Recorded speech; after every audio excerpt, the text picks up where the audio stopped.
Hey guys, my name's Thomas. I went to Goodwill the other day and saw this Wii Fit complete in the box with the balancing board and the game and stuff. It was only 10 bucks, so I figured I could buy it and probably resell it online.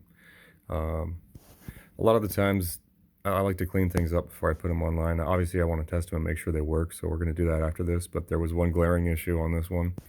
It was a little dirty, that's been taken care of, but also right here, it's a little difficult to see, but you can still see some corrosion where the battery connects to the board there, or where the terminal is for it. I've already gotten this portion of it taken out, which is the tray, and also the other two cleaned up on the one side.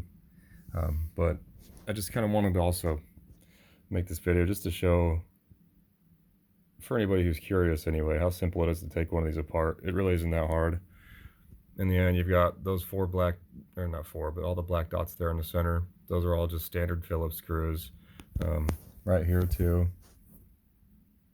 This is actually what triggers it. There's only 3 in each one of these, in each corner. And then it just pops all apart. It's real simple. I mean, this doesn't even sit in there. It gets held in there by 2 screws inside the battery tray, which I'm going to try to show you how to reassemble it when I'm done here. But I just need to finish cleaning up this one terminal, and then I can do that. But it's real simple. You just use the Phillips screws to take everything apart. I've got a wire brush. I use a knife, my Gerber, to just clean up some of the corrosion. Then I clean it up with the IPA.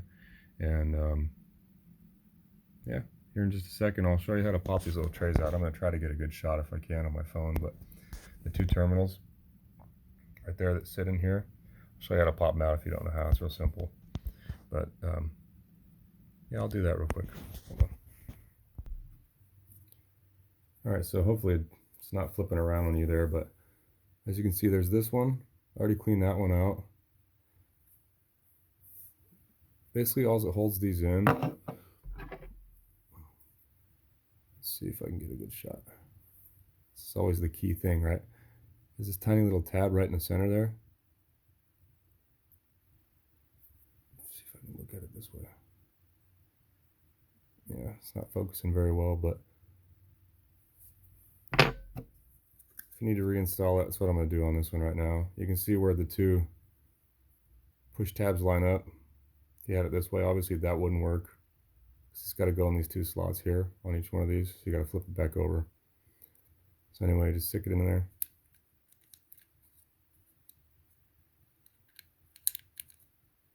Little stupid hands here. Let's pop them in. Okay, it's in there secure now. In order to get it out, it was real simple. My girlfriend got me this, you know, the iFixit kit for Christmas because she knows that I like to do this stuff, take it apart. But in here, actually right in there, I just inserted the tweezers. Catch that little lip, and then push up. Pops right out. You can take it out, clean it if you need. Once you're done, just reassemble it. Snap it in, make sure it clicks. Test it. It's tight in there. Let's put this one back in there too. Same thing. Again, we've got to line up these 2 pins with where they're going to fit in right there in the middle, or kind of the middle. Take it in there. Snap it in. There you go. So this one's ready to be reinstalled. I still have to clean the board over here, just the other portion of the terminal that's still on the Wii Fit. So I'm going to pause it, get that done, and then I'll come back to the reassembly. Okay, so I'm basically ready to put it back together. Might be a little difficult since I've only got the one hand. I'm using my cell phone.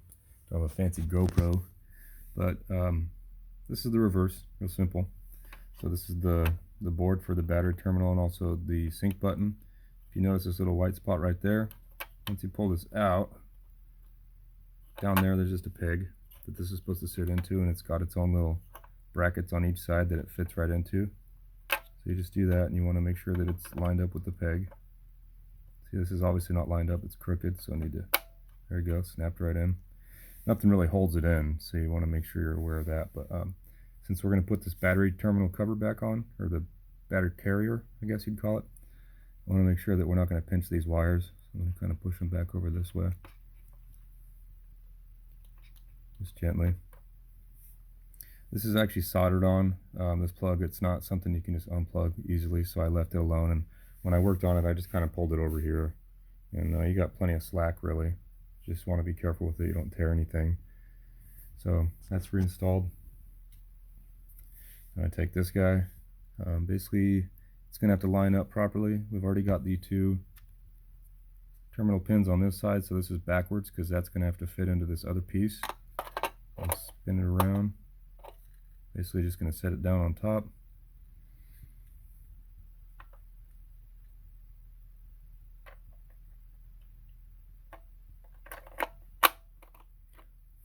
Okay, that's in there now. So I think that these actually didn't even need to come unscrewed first. I took these apart first thinking it could just pop it out without taking everything else apart, but that wasn't an option. This is the next part you would end up putting, is the cover is going to go back on the bottom. If you notice right here, this lip, this actually stops this piece, or not stops this piece, but you can't pull that out without taking this out because this is going to be installed over it. So that lip actually stops it from coming out. So we're going to put this on first right now. Basically it should just sit in there fairly easy. Make sure this seat's fine. Button still pushes. Okay, there's that. I'm gonna go ahead and try to reinstall these screws. One of them didn't want to come out. It did, well, the screw wanted to come loose. It's no problem, but this one here. So this is 1, 2, 3, 4, 5, 6, 7, 8, 9, 10. Yeah, 10 black screws. All the black screws go for the board. Here in a second, you're gonna see that these ones inside are all silver screws. Those all go on these corners, and they're also the same as the two that hold in these the battery tray. So the silver screws are for everything else except for the case on the board. Let's see if I can get these in there. Ooh, there we go. I'm just going to put this in now anyway, since we're talking about the screws.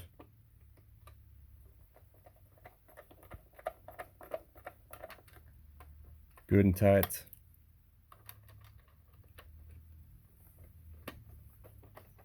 I mean, I guess this is probably technically a little small of a Phillips head, but as long as you didn't have a big bulky one in your tool set, you could take this whole thing apart without having any special tools, really. Pretty standard. So anyway, we got this one done right here. Make sure that was tight.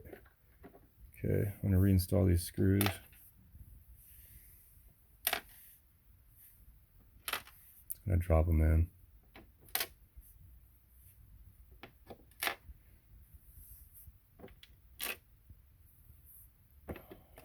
Yeah, no, terribly sorry about the cell phone video, because to be honest with you, like I said, I don't have a GoPro or anything like that, and it's nice to even have a little stand for my phone, but this is not something I planned on doing. Just, well, not making a video at least. I don't know, there's probably no pattern to torque these down, and I'm not using any torque specs or whatever, but you know how it is. Whenever you're doing stuff on cars or anything, you want to kind of follow crisscross pattern. Started top, bottom left, top right, went top left, bottom right, go in the middle. I'm going to do these two middle ones and then just do the last ones in a cross pattern too.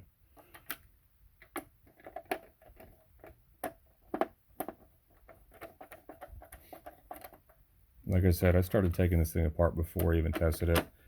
I just personally don't like, when I pull the batteries out, I don't want to put new batteries in there and have the corrosion get in places I don't really know where it's at. I did pretty thoroughly check everything, but I just didn't want flakes getting out somewhere. It's kind of easier to make sure that you clean it up if you keep it contained. And it really didn't matter. If it doesn't work, I'll list it as not working, you know, so not really worried about that.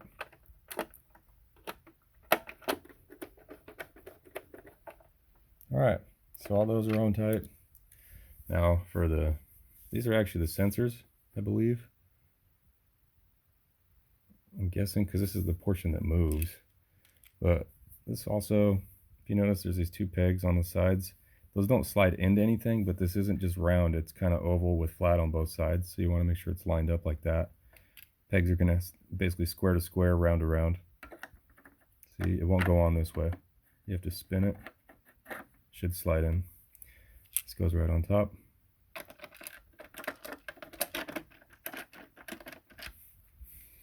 Three screws, silver screws for these, as well as the battery tray.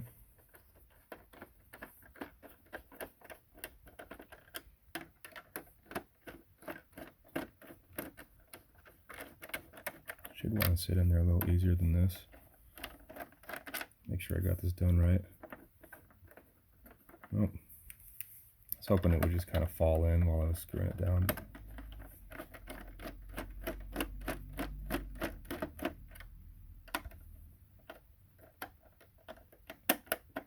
All right. Find out what happened here. There we go. I had to readjust it. See, this is actually what reads the motion on a board, I'm pretty sure. There's one in each corner.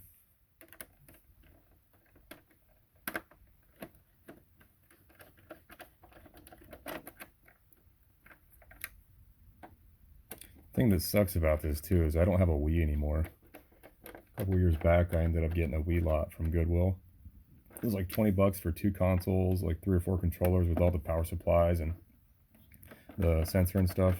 So it was a great deal, and they all ended up working too. And I think one of them had a game in it. The other one had and the other one, another one, excuse me, had extra memory with it, like an SD card. There we go. Spun it, make sure it fits on the square. Anyway, I ended up keeping those around and got another wee lot of games and sold everything. And that was a good find. But here I moved to a different area, and basically everybody around here does the same thing. They go picking, especially at Goodwill. So all that stuff's always gone, or they have it priced too much, I think. Like an Xbox, they have it priced for or the original Xbox had like 25 bucks with not even a power supply.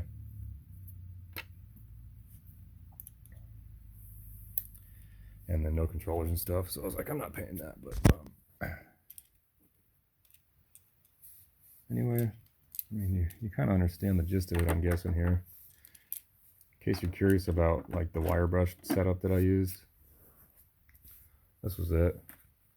That, and then this brush here. I think they're varying thicknesses, but you just want to be careful because you can still stab yourself with them. It's no fun, little needle poke. Got that at the dollar store, I'm pretty sure. Again, this is what my girlfriend got me from iFixit online. It's a whole kit, actually.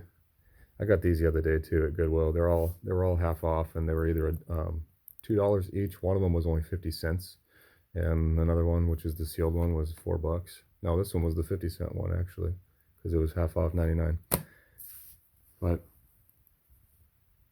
I don't know. I recommend if you're interested in trying to learn how to do something, then go ahead and figure it out. A lot of this stuff, especially like this, like I said, there's no real special tools.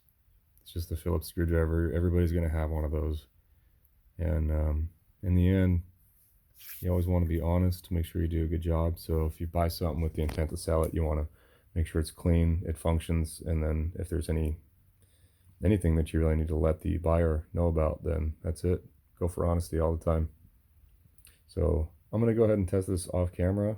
I know it's been kind of a long video seeing me screw and stuff, but hopefully you got what you wanted out of this video. So thanks, and in the future, if I post another one, I will try to do better.